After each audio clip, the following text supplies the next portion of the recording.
Okay, ma'am. Crypto mining da ma'am bu amu gan na taram okjari ko. Ma'am channel si buhan ba yang bi boy tadi ma'am like subscribe share social media mo matung tam da amu gan na video no thagat pagi mateng oin da magto ko. Ma'am ko gi yam short video ma hai tare short video oin da magto ko. Haji yam short video ni ko gi ku coin da aina ngarang withdraw tawgiba Catizen do sang e ko. Catizen je hojik price mamal budi kitang adum nem tak ti lei ko. aduna hojik Catize yaragadi aina clear sale tawrube ke acha thokte ko Catize sale ja Catize sale tawbe acha thokte jik tu sumai leiri ko Catize magi down chatlai ko down chatlai 15 minutes adagi 1 day gi gap yeng matamda sumai leire 1 day da sumai lae ko Catize do laksano kasu kai pe leite ko hoje horen sale tawdom na te Catize ko adu Catize yamna dana sumai leita noine ko ama ba mo oiro sumai tawro kanda khoini Catizen ja stake tawsan mana traga lend tawsan da ko crypto lending haibam lei crypto earning haibam lei stake haibam sini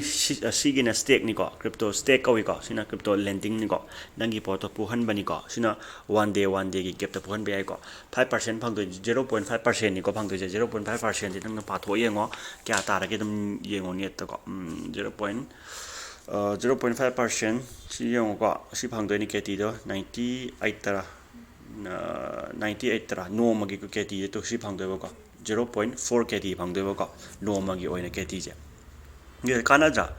nimi mangani de oisu tarani de oisu Cati stake option bai je dum 1 to 3 Cati tho oi dram laina ko aduna si auto lending thammo aduga Catize rent Catize maximum adum nang 90 nang 96 lai minatra ang 96 lai 96.3 nan thamjalo ko kaso kai bale ten lo ko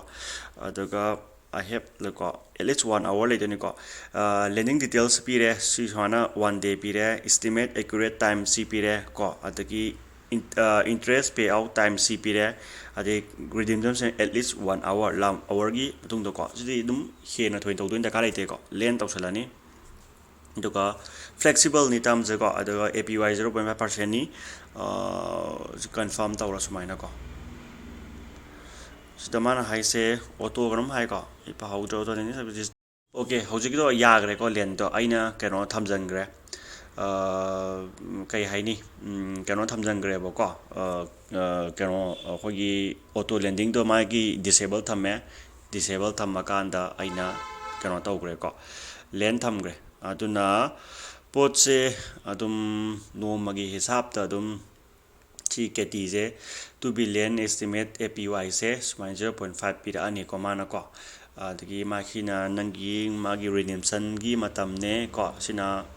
aina hamster yam taw gib to ko adu pone sumain taraga ongoing ha ga nang suan da lending gi pose tum yarani ko so si pose sumaina lai do ni ko adu available si lai re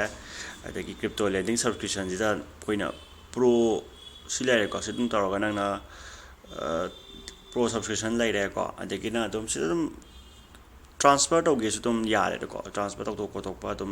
funding sina ba khosan ba dum yarane ba ko sumai ta ro dum to be yarane si gi su sum ka ni hauji horen sale do lai ta mina kai gumba mamal dina wangkhalen haira se ba ko mamal dina wangkhala ga di khoina dum palauna lok thoga sale lok thok su yadrane ko adu gi hisab ta ne ba ko aina tawri se aduna yaraga di khoina len taw thok pana kano taw thok kibina khwai da gi sammam lai ba ko khogi puhan gi bina ko aduna yaraga di aduna phai hauji horen sale taw roi da boy ta di kano taw thok kibina khwai same ba khoi da ko Catizen gi je Catizen token je khoina len tohon gi bina khwai same ba ko aduni maru oina aina haijaningi je okay ma'am si hai ga rosan jage horen step by step update am pijara ke hojikna yam ten ba short video ni khoi Catizen kamana len taw ga da ge to learning tohon ga da ge ko aduni ma'am thank you and good night